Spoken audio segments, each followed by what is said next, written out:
Ladies and gentlemen, welcome back to Lifting the Veil. This is unfortunate and tragic news of the death of Kobe Bryant in a shocking and mysterious helicopter crash. And my deepest condolences and sympathy goes out to everyone, all the families, the organizations, the community, everyone affected by this shocking tragedy. Under current intense federal investigation, which is considered standard protocol. And this is a pretty good coverage article from the LA Times covering some of the details of this event. Bryant was known to keep a chartered helicopter at Orange County's John Wayne Airport, and he frequently, 9 out of 10 times, he used the same helicopter for his travels, frequent travels by helicopter flight. And here is an official flight log of the final moments of Kobe's helicopter. 9 times out of 10, he flew 2 Echo X-ray, which is the Sikorsky S76B, tail number N72EX. There's this one video where the guy claims something strange and mysterious and foul because of this apparent photograph of Kobe Bryant's helicopter is obviously the original paint of the blue and white, and he is concerned about this discrepancy of the color of the paint, is what is it, a different helicopter, or some suspicions like that. But I've confirmed that this is actually Kobe had his helicopter it was wrapped in a black paint. It was a black wrap, which is basically, it's a vinyl plastic, which is very lightweight, and it would burn away very easily. So it was wrapped, it was not painted black. So that discrepancy seems to check out. Kurt Dietz, former pilot for Island Express Helicopters, told the LA Times that he suspects the crash was most likely caused by bad weather rather than engine or mechanical issues or mechanical failure. He states this because the likelihood of a catastrophic twin engine failure on that aircraft, it just doesn't happen, he says.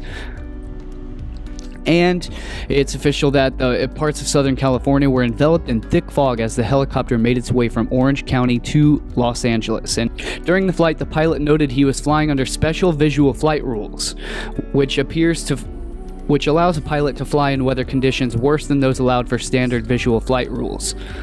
And the fog conditions were so severe that the LA Police Department Air Support Division actually had all of its helicopters grounded and didn't fly until later in the afternoon. So apparently, the weather and the fog was apparently so bad that it was essentially unflyable. And the record of Kobe's helicopter actually confirms that his craft was flying so low that it was dangerously low. It was too low to be safely followed. 2 Echo X-ray, you're still too low level for flight following at this time.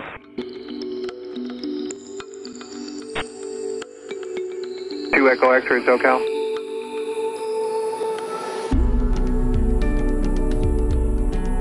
And where it shortly was documented by these eyewitnesses here.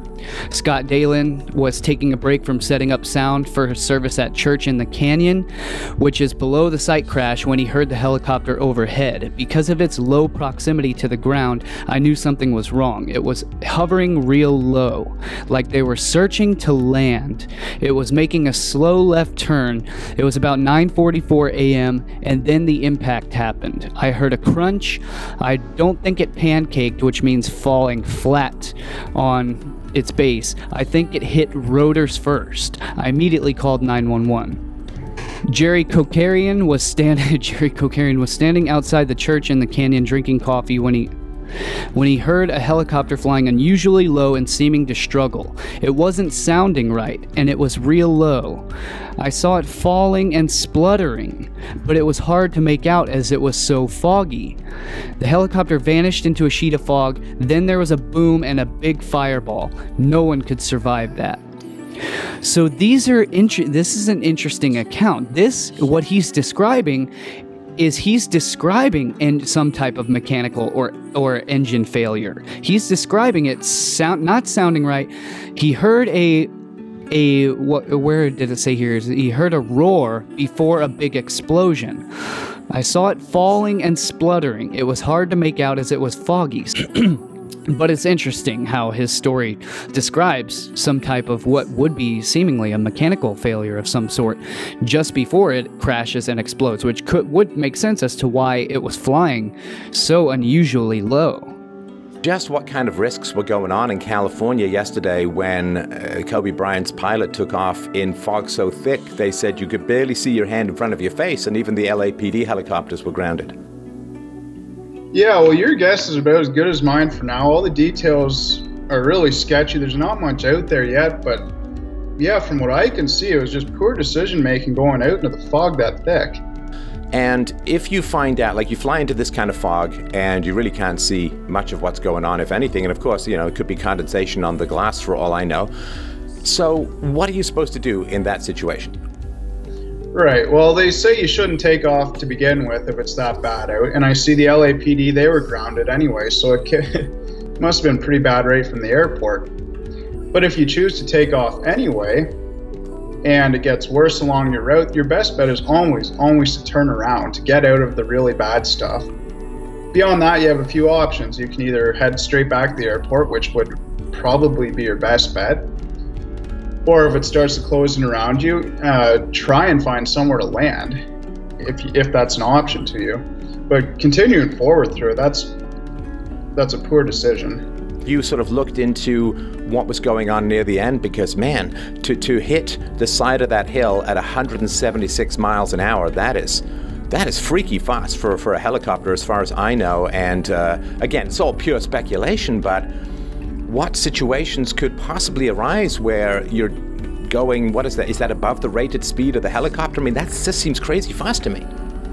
Yeah, I just did a quick Google search yesterday. He was flying an S-76. It's a large helicopter, and by the looks of it, their VNE max speed is about 155 knots.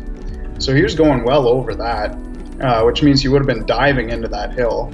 Again, I think it was just disorientation. It's pretty easy to get into a dive when you're not used to flying instrument, real quick.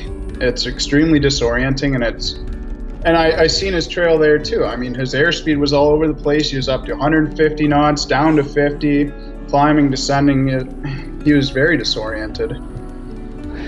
But so the manufacturer Sikorsky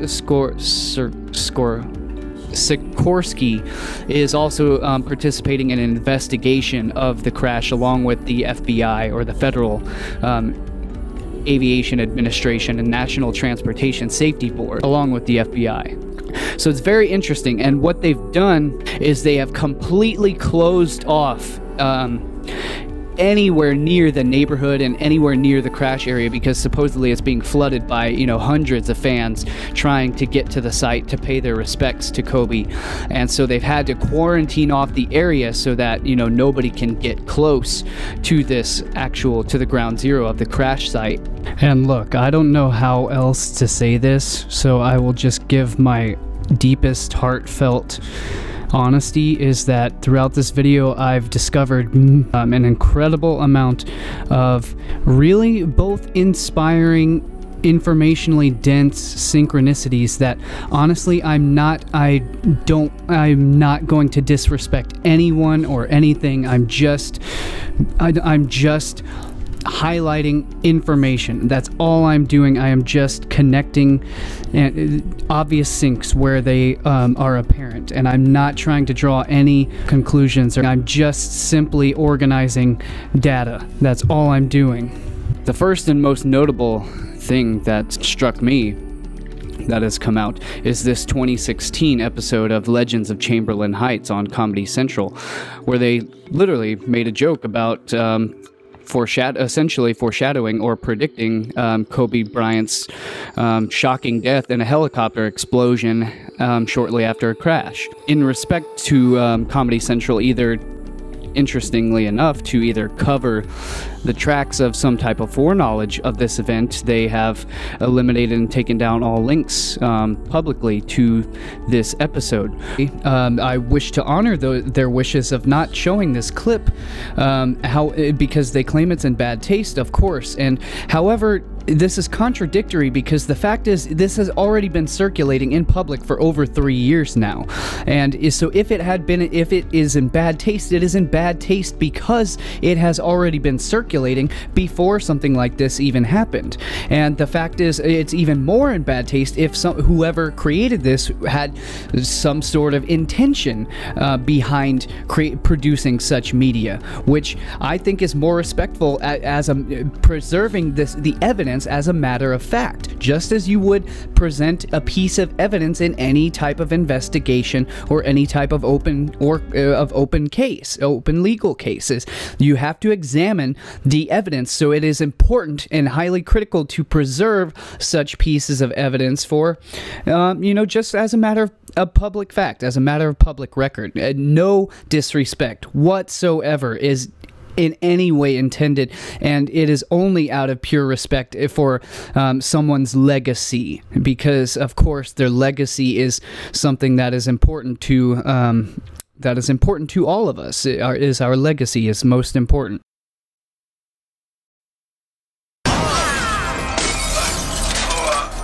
Oh shit! It's Kobe Bryant! Help me! Just pass me the trophies and we'll pull you out! Pass? These were Shaq's anyway. But did they initial a public apology? Out of respect for Kobe Bryant and his family, we have removed the clip of him and ask that you please don't share it. Out of respect. Because they already put this out in the public, so there was no disrespect meant when they, showed him blowing up in the helicopter crash just as a comedy sketch. But now that it's actually come to fruition by whatever means, just random, shocking, mysterious coincidence. So, out of respect, we are now removing this episode, which has clear predicting or foreshadowing or just random freak coincidence that they depicted Kobe Bryant blowing up in this helicopter crash years before it actually happened. Very interesting. It leaves one to ponder the implications of how such a coincidence can possibly occur. And so this ties even further to yet another commercial that Kobe Bryant aired in along with Kanye West. Note that everything that follows visually is the creation of Nike in conjunction with this guy Robert Rodriguez. So I don't know if he did this, but this is the symbolism of Nike, and I will explain that deeper at the end of this, where it depicts him blowing up a helicopter with an even more specific synchronistic emphasis specifically on the word legends, corresponding with the blowing up of the helicopter. Robert Rodriguez. What's going on, man? Why don't I just get back on the bus? Bus blows up.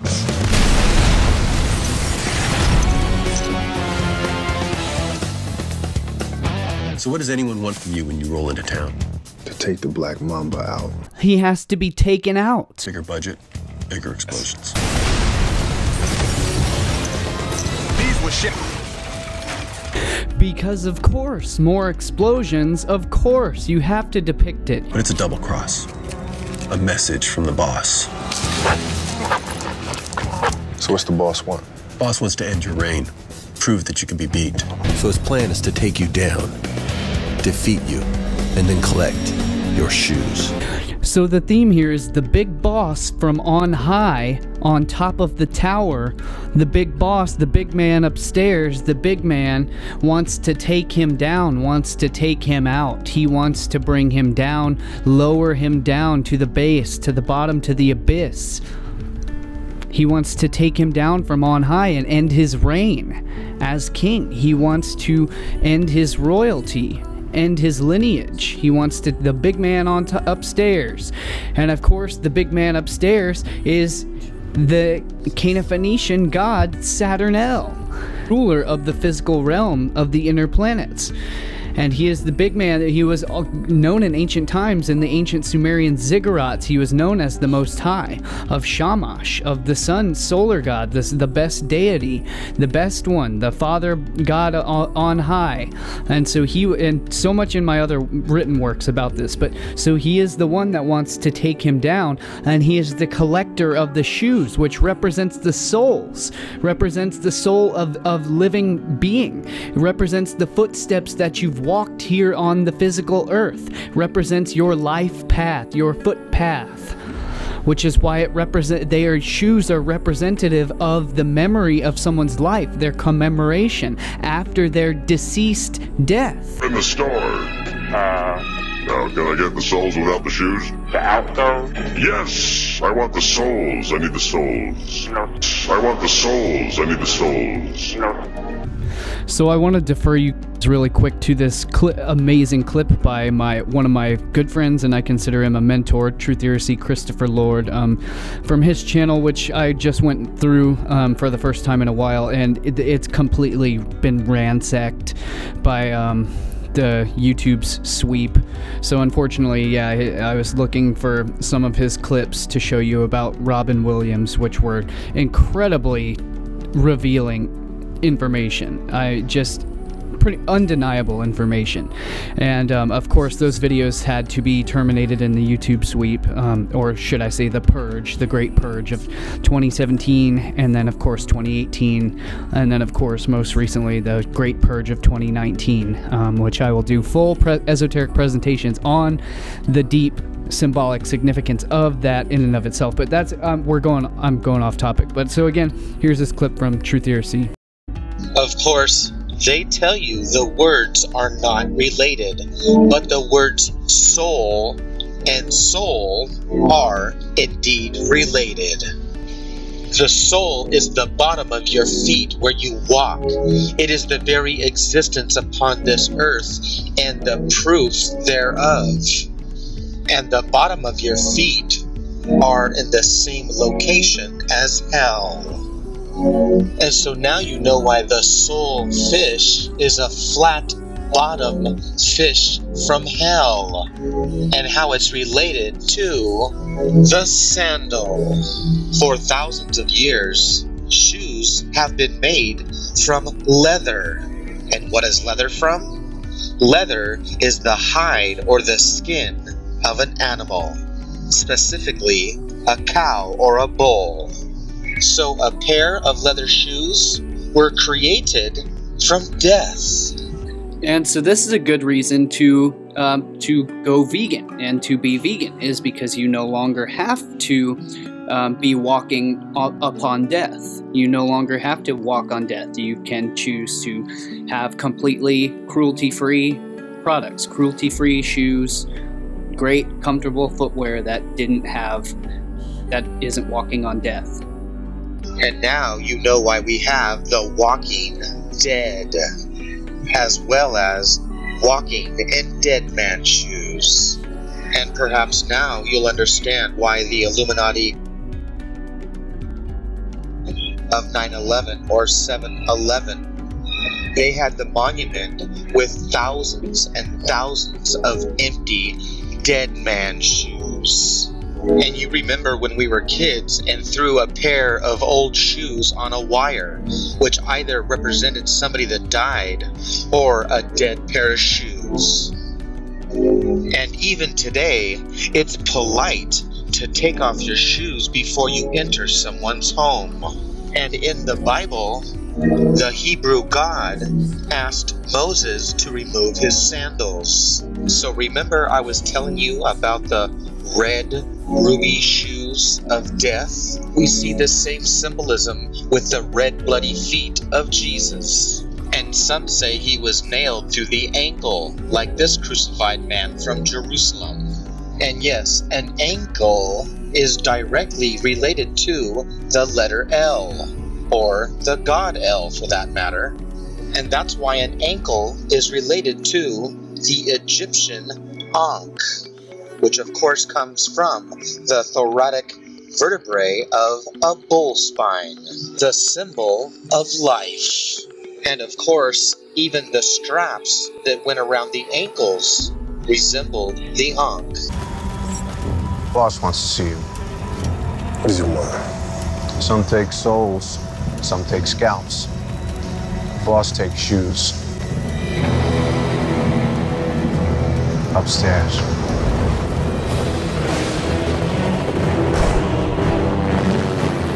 The boss collects the best basketball players in the world. Ready to join my trophy wall? So the big boss hog, the boss Nass, is coming to collect. And he collects the best basketball players and he reaps their soul.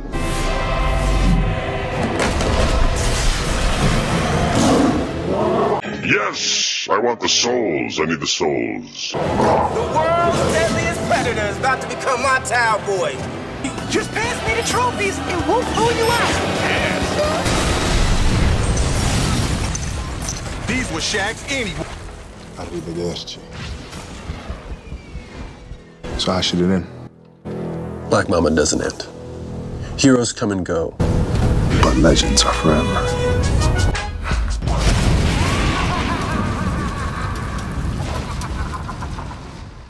Okay, so I was not planning on going this deep at all, but since the symbolism is already there and has already been depicted, it's showing, so at first I was wondering why the hell at the end of this video, at the end of this commercial, are they showing, apparently I guess the Kanye is somehow laughing maniacally like he somehow survived that helicopter explosion, like he, what is he, superhuman?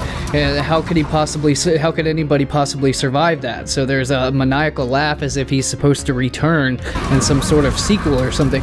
And so it perplexed me, but the one thing it reminded me of was incredibly reminded me of Emperor Palpatine, who just was resurrected and came back from the dead, death and resurrection, reborn, and of course he's always associated with a crazy maniacal laugh and returning from the dead with his maniacal laugh. So it was this just stunning parallel, but that gave me this epiphany that I had, that's exactly the point, was see, Kobe was battling with the big boss lord, the main lord, the great opposer, Satan, who is literally Saturn's STN, which literally means ancient Hebrew opposer, the one who opposes, who obstructs our path and thwarts our progress forward. The great opposer, STN, Saturn, Satan. He is the big boss lord, the boss hog, the Most High, who is opposing Kobe in essentially in a match to the death. And Kobe won this round. However, it's showing with the maniacal laugh that Saturn, Satan would have his revenge. And that's exactly what we've witnessed. And so I'm not saying anything, I'm not saying anything other than that this is just the crazy synchronistic events of how and what happened. So that gave me a total revelation. I was like, that's why he's doing the maniacal laugh, because Saturn, Satan, the opposer, the Illuminati, the one who are at the top and control all the sports and control all the gambling and control the entire entertainment and media industry and control and Nike is the Illuminati, these large corporations, which the Nike swoosh, the Nike is actually a Nike slash. Jordans, which of course is produced and made by the Illuminati company called Nike. And why do you think they chose Nike to be the producers of Jordan Airs? Because Nike was the goddess of sports. You see, Nike was the goddess who slayed the bull. And how's this Nike ad where they say, just do it?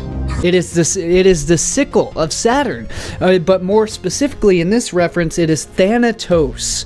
And Thanatos was the ancient Greek god of death. It's where we get the image of the Grim Reaper from. Comes from Thanatos, who actually wasn't, he wasn't evil in any way, which is why it's the allusion to Thanos, which is where Marvel Comics gets Thanos from, is from Thanatos, who wasn't evil. He just had a gentle touch, and so he was the god of death who transitioned people as if dying in their sleep, as if falling into a never-ending slumber. It was very gentle and it was very graceful, Thanatos was. But he carried the sickle because he was the Grim Reaper, which has relations to Father Time, or Kronos, who is Saturn.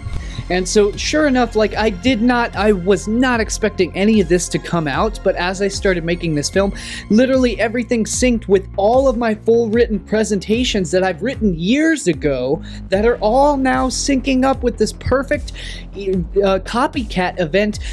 And these presentations are based off of all of these other past events that have occurred in the past several years. The Pulse nightclub, the Las Vegas Harvest, the the Bataclan, Paris. These are all the same thing, and that's what these presentations were written for. It wasn't written for Kobe, and yet here it all is yet again coming out. And so again, Thanatos is the link to Thanos, who is the purple titan.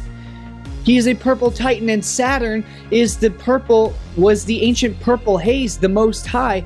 Saturn's color is purple, not because it is purple, but because he is El, the god of the Phoenicians, the purple people. Phoenicia literally means the purple people, and it is the Phoenician royalty, the Sea Kings, the Atlanteans. But so Thanos is he is the purple titan god king. Which is literally why Saturn's moon is Titan, because Saturn Kronos was the Titan of the gods. And this ties directly, again, so many other, we'll have to leave it there. But so Nike, the essence of Nike, she was the Greek goddess of victory over her opponents. She slaughtered the bull and she slit its throat. She was the goddess of sacrifice of the sacred bull. And so the sickle of Saturn is not just the sickle, the falx. It is literally representative of a view of the rings of Saturn. Because what did you just think, that the Nike swoosh was just a regular check mark? I don't think so. It's a perspective symbol. So this is why Nike showed the sickle literally right there, flaming next to the flaming remains of the helicopter crash. Okay, so I promised myself that I was going to try to keep myself in line and in check and not, start blasting off at the Illuminati or the Dark Cabal or the, what have you. But at this point, I can't hold it back. This is absolutely, I didn't even know this. I don't know how I just miraculous. I don't even know how this article found me, or how I had found this while I was putting together this presentation. It just came. But Nike, this was from back in 2013. Nike pulls a campaign for an ad campaign for a series of shirts titled Boston Massacre, with blood spatter all over it. And this is legitimate. This is not fake news. This is not a spoof or satire. Nike actually had to pull an entire line that had been running prior to the actual events of the Boston Massacre taking place. They had to pull the shirts from the shelves. But this headline, let's take a deeper look at what this and other companies take advantage of in the name of cash. So here, I'm not going to be able to monetize this documentary style video because of the implications of how it's controversial and of the nature of the material, whereas Nike can literally make ad slogan campaigns selling rare rare commodities on eBay for massively ranked limited edition shirts that they pulled from the shelves that are now collector's items because they strategically put it out before the event took place and then strategically removed it from the shelves after the event. So now they're going for high amounts of money. Nike seems to see dollar signs in any slogan it can print on any shirt, no matter how poor taste or the phrase might be. The blood-spattered Nike t-shirt printed with the words Boston Massacre, the company recalled this week after the Boston bombings, although the slogan was printed prior to the national tragedy ever occurring. This is the second. Okay, Nike, I gave you a benefit of the doubt with the Kobe Bryant commercial, and I thought maybe I'm just being a conspiracy, minded and reaching and just seeing things where they might not actually be there, and maybe I should give you the benefit of the doubt, even after all that symbolism I just decoded from you. But after this is your second strike, and after this, no, you are not getting a pass here. Nike, this is not okay. Nike, you have been exposed. This is an utter crime. This is disgusting. Let's look here, some other examples from Nike. The slogan, "I am the bullet in the chamber." Read the slogan on Nike ads featuring Oscar Pistorius, who has since been accused of shooting his girlfriend dead. Jeez Louises, Nike, how is this even possible? Your history and your symbolism as the goddess of slaughter and of sacrifice. I mean, you take the name of victory by the means of slaughter, and sacrifice is the means of victory that Nike goes out to achieve for themselves. A couple years ago, Boston's Mayor Menino wrote a letter to Nike asking them to stop selling shirts promoting drug use alongside sports.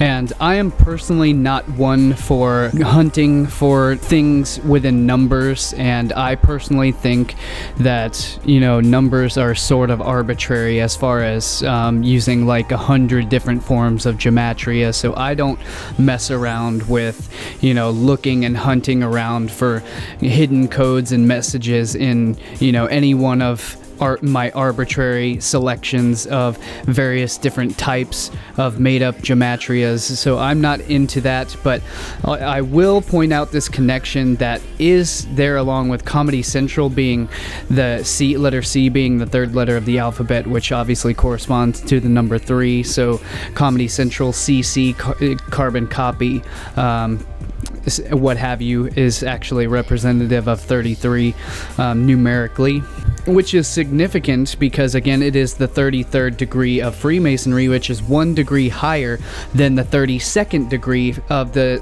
Royal Scottish Rite, of the Shriners, the protectors of the royal secret, Sublime Prince of the royal secret, which is, again, the royalty of Tyrian purple and gold, coming from the ancient Cana Phoenician, which represents the royal order of the jesters, which are the clowns, the sacred fools, the buffoons, the clowns, the Comedy Central, the satire, the mirth, the humor, the purple and gold Shriner royal order of jesters.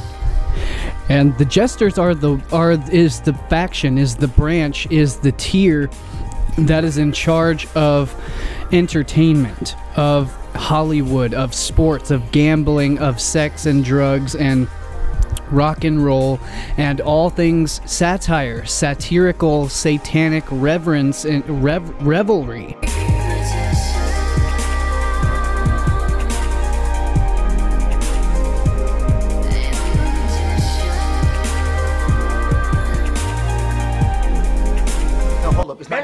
It's not that kind of party, shut. You're not coming to our fucking party either, okay? Fuck you, okay? Yeah. First of all, it ain't that kind of party, alright? Go fuck a goat, okay? Yeah.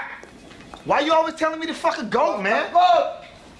They are the ones in charge of the entertainment and the mirth and the pastime and the sport and the games and the gambling, and they're the ones in charge of the sex trafficking. They're the ones who are in charge of facilitating what the Sublime Princes are, the ones in charge of protecting the royal secret. Whereas the jesters are the ones, the little foot soldiers, the little nasty, filthy, perverted judges and police and the sports team owners and all of these dudes running around with cowboy hats, smoking cigars, gambling, buying hookers, going to other countries to traffic, you know, and they've been busted countless times. Just look up the Shriners, the Royal Order of the Jesters, and sex trafficking. You will find judges, high-level politicians. These are the traffic runners. These are the runners, and I'm gonna call them out because this is true. It's factually, objectively true. I'm not gonna go through each and every. That's not what this is about. This is about showing that. But you can go through much deeper into my previous written works all about that. And there's a great documentary out there about the Shriners, the Royal Order of Jesters, and all of the sex trafficking as well. It's already out there. This, again, is even more synchronistically correlated with Kobe Bryant donning the sacred number of 33 during his college years, which, of course, 33 is considered a master builder number. It is essentially, it is the Trinity. It is the most high of the master numbers, of the master builder numbers, multiples of 11 of the sacred number, the sacred L even, the sacred twin pillars, multiples of 11, 22, and 33. And 22, we can't even begin to get into this, but 22 also has a massive correlation with specifically the essence of death and rebirth, or death and transformation, or again transition between worlds, as I've fully documented. And you can find this in my full presentation, my full written article here, links in the description below for all of these cited references.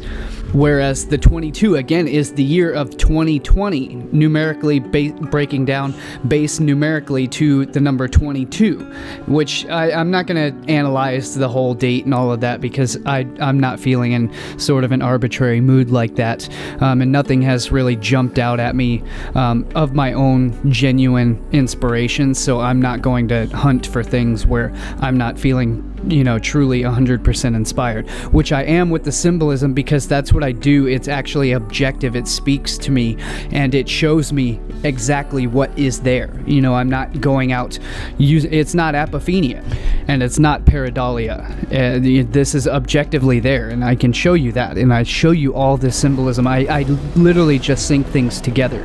I am not drawing any conclusions out of all of this. So the FBI, the federal investigators, are currently trying to unravel the mystery of why Kobe's helicopter crashed in a freak accident along with 7 other people. Or I'm curious as to, was there any type of foul play in this story here, as has happened for so many other tragic and shocking, mysterious deaths of seemingly Hollywood celebrities. Joan Rivers, tragic hanging from the doorway of Robin Williams, all predicted in Family Guy. The transition of Caitlyn Jenner, predicted in, was it The Simpsons or was it Family Guy? I can't remember. Such as the events of the Boston bombing also being predicted in Family Guy. 9/11 being predicted in The Simpsons and displayed in Family Guy. To understand this, we have to understand predictive programming. Alan Watts states, things or ideas which would be otherwise seen as bizarre, vulgar, undesirable, or impossible are inserted into films in the realm of fantasy, where when the viewer watches these films, his or her mind is left open to suggestion, and thus the conditioning process begins, through subverting the conscious mind and entering into the realm of subconscious, through entertainment, or entertrainment, as I like to say. These same movies, which are designed to program the average person, can give the discerning viewer a better understanding of the workings and the plan of the world agenda, if one becomes conscious to the patterns, the numbers, the symbols, and the iconography being used through this media manipulation. You can catch on to it, you can start to see the clues, and you can follow the trail, and you can call out these things that are happening. You can call them out as they come, which are being dismantled by the day now, which once took us years and decades to be able to unravel, are now taking a mere matter of hours in order to call out the bullshit of the programming, such as the 9/11 attacks, which were foreshadowed in Hollywood media decades before the actual events took place. In cartoons like The Simpsons, Family Guy, which has predicted. The creator of Family Guy himself, Seth MacFarlane, mysteriously and miraculously missing his flight on 9/11 into the World Trade Centers. So either did he have some type of inside foreknowledge, or was this just random freak coincidence that he ended up missing the 9/11 flight, while also simultaneously somehow predicting all of these events in his episodes of Family Guy as a sort of sigil magic or a predictive magic. In a bizarre coincidence, news of the tragic suicide of actor Robin Williams emerged just minutes before the end of a broadcast of a Family Guy episode which was simultaneously being aired on the BBC, in which the plot revolved around Robin Williams and a failed suicide attempt. The Independent reports Robin Williams' Family Guy episode about a suicide attempt aired on BBC Three as news of actor's death broke. In the driven to madness like King Midas, the curse leads Peter to try and commit suicide.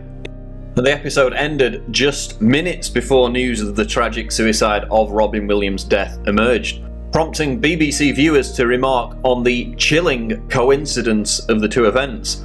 The episode ended just as the news broke about his death, a BBC spokesperson said. This was a repeat that we have shown a couple of times before, so who could have planned it? It was scheduled more than 2 weeks ago, so it is just an uncanny coincidence. Some of our people who work here noticed that the death of Robin Williams was announced just as this episode ended. And before the mainstream media writes hit pieces about InfoWars claiming the Illuminati killed Robin Williams, no, that's not what I'm saying. Although a lot of people in the conspiracy community are claiming precisely that. Here's one example. I am leaning on the possibility he was taken out by the powers that be, but I can't possibly fathom why. He hasn't been relevant to the mainstream for a while unless he did something behind the scenes to piss them off, then it makes no sense. Unless he's one in a line of sacrifices during this lunar time. Placed with the of the Turkish ambassador taking place on December 19th during the waning last quarter phase of the moon, which is prominent in most lunar sects such as Judaism, Dionic witchcraft, as well as symbolic ritualistic or satanic ritualistic events involving significant aspects of the lunar phases such as the first and last quarter moon phase, or the full moon and the black moon, or the new moon.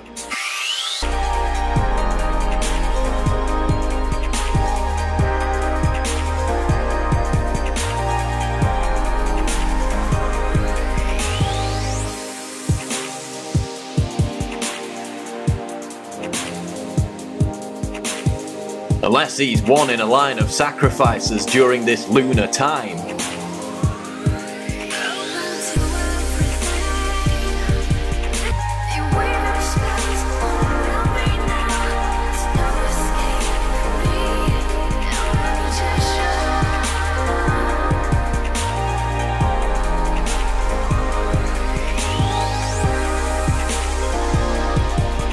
So of course, as we unfortunately are all too aware of, whenever somebody in Hollywood dies, the lunatics immediately come out of the woodwork and make YouTube videos about how it was an Illuminati sacrifice.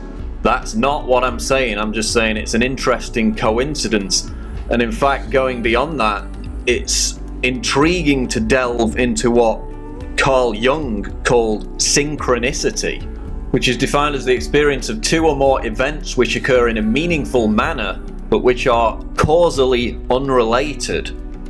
So this was the idea, which is obviously being challenged by other philosophers, of meaningful coincidence, and it basically became the underpinning for Jung's concept of archetypes and the collective unconsciousness, which is the idea that there's this governing dynamic, this energy that underpins the whole of human experience and history. So not to get too deep into it in a 4-minute YouTube video, but he basically outlined the concept that these kind of synchronicities are not necessarily planned, there's no conspiracy behind it, but it's just an energy that emanates out of the human experience, out of the collective unconscious, that causes these meaningful parallels, these meaningful coincidences, such as a Family Guy episode about Robin Williams invoking the notion of suicide being broadcast at the same time as his actual suicide to possibly happen. Which of course is challenged by apophenia, which is this concept of humans seeing patterns or connections in everything in random or meaningless data, and then claiming that it is a meaningful coincidence or a meaningful synchronicity. And this kind of coincidence has happened with Family Guy before. Remember last year, after the Boston bombings, an episode emerged of Family Guy which had been broadcast just before the Boston Marathon attack, which showed people being killed at the Boston Marathon. So we've seen this kind of synchronicity with something as abstract as a Family Guy episode beforehand. So again, it's interesting that this episode was being broadcast minutes before the actual suicide of Robin Williams. And again, I'm not saying it's a conspiracy theory and that they had prior knowledge of his suicide and that it was an Illuminati assassination, blood sacrifice. No, the people who say that are silly lunatics. The point I'm making is, it's interesting whether these kind of coincidences are meaningful coincidences, are kind of synchronicities that emerge from the collective unconscious, from some kind of underpinning energy which guides the universe, or if they're just meaningless coincidences that have no connection whatsoever. Let me know what you think in the comments below. This is Paul Joseph Watson for Infowars.com. Somehow, Seth MacFarlane must be very privy to what is going on, and he even states that he miraculously missed the plane which flew into the towers. He miraculously missed the flight that was supposed to be in the events of 9/11. There you were. You were booked on the flight, I think, from Boston that hit the South Tower. And you didn't get on it. Why? A combination of two things. I was giving a lecture at my college the night before and went out with some of the faculty afterwards and had a few pints. And so you got drunk? Yes. And coupled with the fact that my travel agent had listed the flight on my itinerary as leaving 10 minutes later than it did. And I was generally late for flights. I'd missed a lot of flights prior to that, so it wasn't like it was anything crazily out of the ordinary. But I got to the counter and I said, yeah, I'm booked on flight 11. And the one behind the counter said, sorry, you're too late. They just closed the gate. And I said, all right, well, I'll take the 11 o'clock.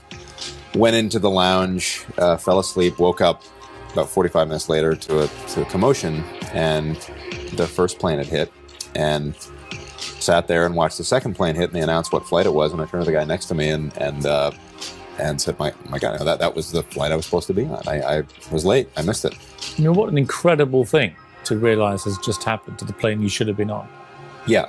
I mean, there was that wonderful unity that we've since completely abandoned. I've never felt more than when I was standing at the bar at 9 o'clock in the morning and saying to the bartender, hey, can you pour me a shot? And he's like, yeah, here you go. It's on the house. And that feeling that must have been what our grandparents felt during World War II, where this is, in that moment, everything was, we're all the same. But I'm not a fatalist. I was not shaken to the core in the way that I changed my whole outlook on life, mainly because I had missed planes before, and coincidences do happen. I mean, a day before that incident, I could have been crossing the street 5 minutes earlier and got hit by a car and never known that I just missed it. Predictive programming works by means of propagation of the illusion of an infallibly accurate vision of how the world is going to look in the future. Through the circulation of science fiction literature, the masses are provided with semiotic or symbolic intimations of coming events. Within such literary works are narrative paradigms that are politically and socially convenient to sociopaths. This brings us to the Mothman prophecies, which were said to foresee or foreshadow certain catastrophic events in the near future that would take place involving critical pieces of architecture, which is similar and exactly mirroring the foreshadowing of the events of 9/11 in such Hollywood media that implied people would be sacrificed in an architectural catastrophe long before these events unfolded.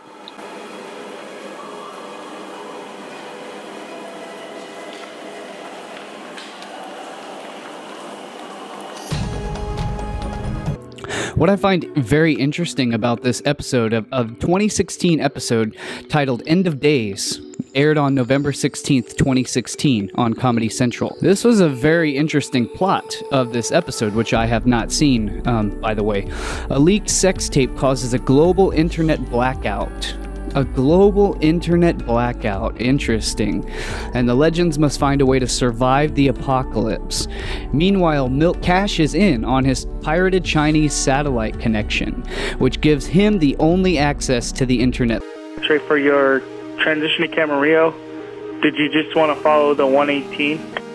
118, and then we'll look around Van Nuys to catch the 101 2 Echo X-ray. The 2 Echo X-ray, roger. So the mystery of the 101 is something that I've been wanting and desiring to cover for a long time, because it's extremely powerful and extremely significant, and it plays into so much. Is so fundamental and so foundational to not just my work, but you know, to the universal work, the great work, the universal truth. And so I've been meaning we will cover this more deeply along the same lines of the same content that has appeared in other of my videos that I still need to get to finishing. One of them being the Las Vegas event of 2017 of the Las Vegas harvest, and then another one being just an overall overarching theme that I will show you visual graphics of here. But so this is again the significance of the 101. I've noticed this for a long while, for the several years that I had been living in California, and there's also the Highway 88 but yeah, so the 101 is highly significant. It represents the mysteries of death and rebirth itself. It is literally, it's the twin pillars and the gateway where the journey, the mystery of death ends, but also yet begins as the journey of the initiation into consciousness through the twin pillars of the left and right hemisphere, through the pineal gland, the gateway, the all-seeing eye, linked to the ancient Egyptian mysteries, what was Sirius, the link from the pineal gland to Sirius, which was considered where the kings go after death, the pathway, the journey of kings, the transmigration of the soul, the pathway of the kings to become gods and deities as the stars in the heavens, the link between consciousness of the earth to the consciousness of Sirius. So this was the ancient Egyptian mysteries of death and rebirth. And so this literally represents the essence of sacrifice, of typically inner self metaphorical sacrifice to a new self, but also has been used for thousands of years as an external proxy sacrifice, physical sacrifice, many forms, in the forms of the scapegoat, of the Azazel goat, many different rituals throughout ancient Hebrew, and so very, very significant. And so this is the mystery of the 101, and this, I've got full presentations written, and will be books as well, that's going so much deeper into this significance here, again in this full presentation, so we won't cover hardly any of this here. But so again, this is why the initiation represents the 101. It's the beginning of the journey. This is why you take an initiatory course, is the 101 course. It's the beginner's course. You are the neophyte entering into the temple, into the Masonic temple, through the twin pillars and through the left and right hemispheres, anatomically and spiritually into the stars, astrotheologically, speaking from a sense of consciousness. And so this is literally the symbolic meaning, the symbolic synchromystic significance of Kobe, essentially wearing the royal Tyrian purple and gold of the purple royal kings, being ascended and sacrificing, self-sacrifice, and the mysteries of death and initiation into the afterlife. And as always, I had written about this years ago, fully explaining all of this in my full presentation, Phoenix Consciousness Rising from the Esoteric Ashes of Pyrification. pyrification, a play on words of purification, because pure is, they're literally the same etymological word. They're the same meaning, the same etymological essence. But so the essence of this is literally the phoenix, the ancient Egyptian phoenix, the Bennu bird, was literally derived, rather than the ibis, was actually rather derived from the purple heron, which was literally the colors of the sunset, of the evening, the time between the cross transition between worlds of day and night, where the sunset, the horizon, is the colors of amber, orange, and purple, the colors of royalty, the colors of transition or crossing over, the crossroads between life and death, day and night, between realms, which is literally why the phoenix is representative of the orange and the purple, or the orange and gold, the purple and gold, the colors of death and rebirth and resurrection. Literally, this is the essence, this is the ritual. It's known as crossing the abyss, which is also the name of my second channel, which you guys should go and subscribe to if you're not already subscribed. Crossing the abyss. So this is the essence of crossing the abyss from life into death, the crossing the threshold between the two realms, between the two worlds, is literally the symbolic, whether you want to consider this, you know, something orchestrated or just divinely, miraculously, synchromystically organized, however you want to view this, as just random wild coincidence or personal apophenia, seeing obvious symbolic patterns in all of this that clearly tells a very meaningful story. But this is the mystery of synchromysticism, is it doesn't have to automatically have meaning for the sync itself to be meaningful. The language of synchronicity, the language of sync for short, as we call it, is far deeper than we can typically comprehend. But as we start to see these syncs and the patterns come together and the web begin to connect things, you begin to understand a higher level of language, because the energetics, the structure of energetics in physics and in the universe is literally the energetic pattern it's the self-organizing principle. This is the principle that organizes not just events but pathways of energy flow. And so this is the underlying energetic structure that we physically witness in life through the form of synchronicity.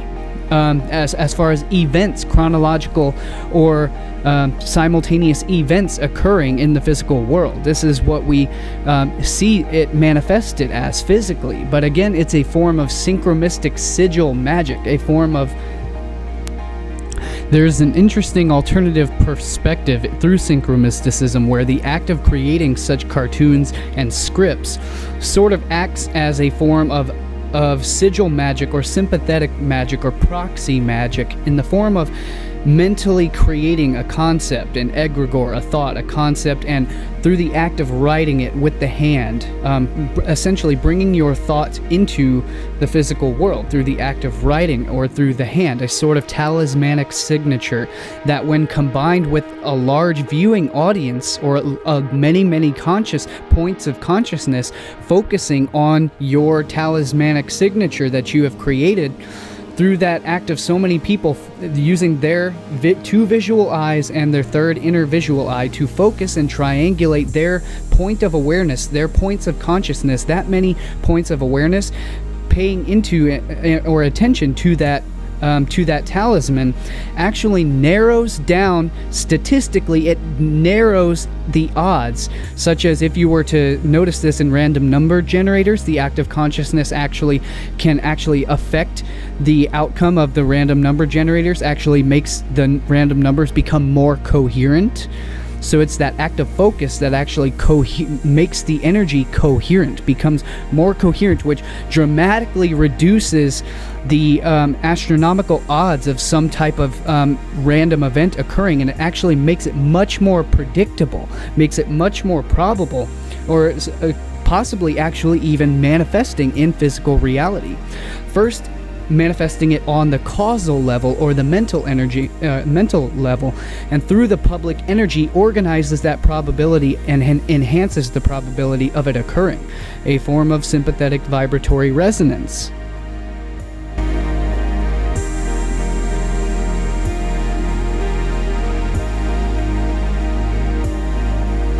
This is an interesting connection, though, obviously with the Orange County, and Orange County has deep esoteric symbolism involved in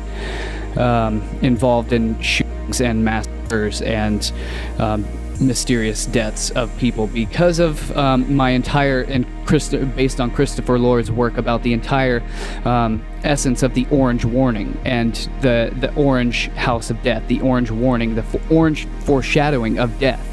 And I've got vast works documenting countless ways that this takes into account here, which is the same essence, which is very interesting and very intriguing, the connection between the LA Lakers, which don the colors of the royal Tyrian purple and gold, which are the colors of royalty, of the ancient Cana-Phoenician royalty, as I've documented fully here, which you guys can read fully about in my full basically ebook presentation, Symbolism Will Be Their Downfall and Our Redemption, as well as its offshoots and corresponding works of Assassination Nation, engineering the Cabal's, decoding the Cabal's engineered civil war, as well as this other work, Assassination Nation. So I've got several works fully outlining and documenting this connection, so it goes far too deep to even begin to explain. And I had a previous video back in 2016 fully documenting this code orange warning, MK Ultra violence symbolism that was used in the Pulse nightclub back in 2016 with the Pulse nightclub events and very strange discrepancies involving all of these by the people who know who document the symbolism, the ancient Cana-Phoenician Illuminati Brotherhood. And so of course, the interesting implications of the royalty comes from Kobe was located in Corona del Mar of Los Angeles, as Corona is obviously Latin for, obviously comes from the root of crown, of Latin coronation, corona, the royalty, the king, the royal purple and Tyrian gold, the Tyrian royal purple orange and purple house of royalty, the houses of orange and the houses of purple, the MK Ultra violence. And there is so much esoteric symbolism to all of this. I'm not planning on getting into that in this video. I'm just documenting these connections. And so again, Corona del Mar, whereas Kobe Bryant was essentially, he held the all-time scoring record, which has just been surpassed by King James, literally the day before his death. So King James essentially takes the crown. And then the next day, Kobe dies in a shocking, mysterious helicopter explosion.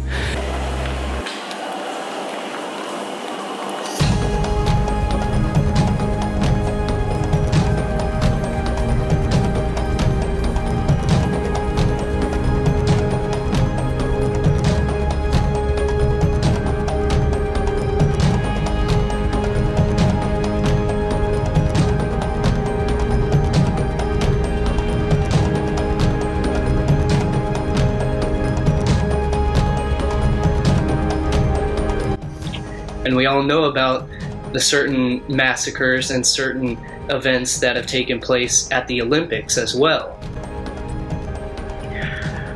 You know, the purple above the head, the crown. We have the which is why purple is a royal color. The Tyrian purple, the royal color of Phoenicia. Right, the green is in the heart, and the yellow is in the belly. So that shows right there the spirit going into, you know, through the heart into the belly. Spirit into matter.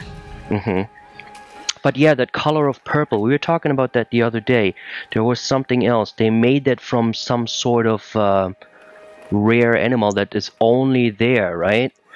Yeah, it's a mollusk, a type of a type of snail.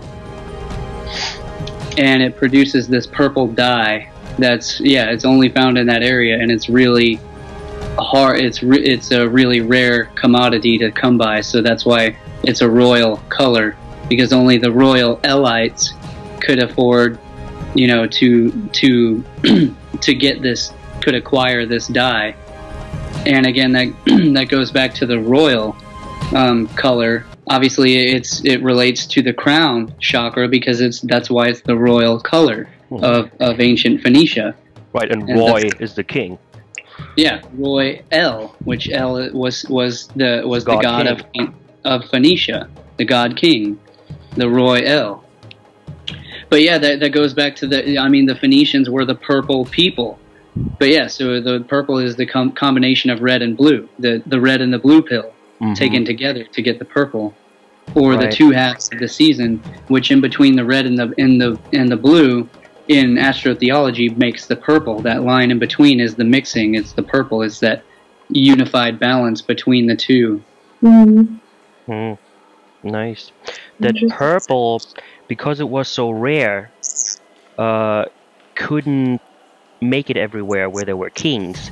So then the kings, especially of Europe, we know those red capes that the kings then had. They went to red as the royal color. And if you look now, yes, and the fairies had the color of blue. So the female color was actually blue, and the male color was red. And they turned it around on us. You know, we dress the boys in blue, and the girls in red and pink. They combine, and at that middle point there is the purple.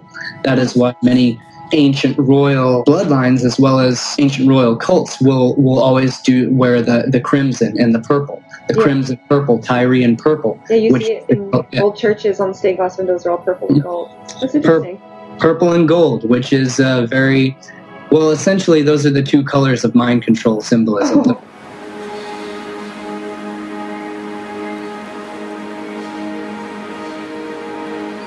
Colors of mind control symbolism. Because they come from the Royal Dutch House of Orange, which is related to the House of Windsor. You know, they're all essentially the same family bloodlines, but the royal purple, when you start to really understand the purple and the orange, you will never look at Hollywood the same way again. You'll realize that all the movies are, especially the very esoteric ones, they always show you the orange and the purple color scheme. Or the orange and gold, they go together. But those essentially, they come from, orange and purple are the colors of Cana Phoenicia, the colors of Saturn L. Yeah. Oh, purple, yeah. Purple, I remember now.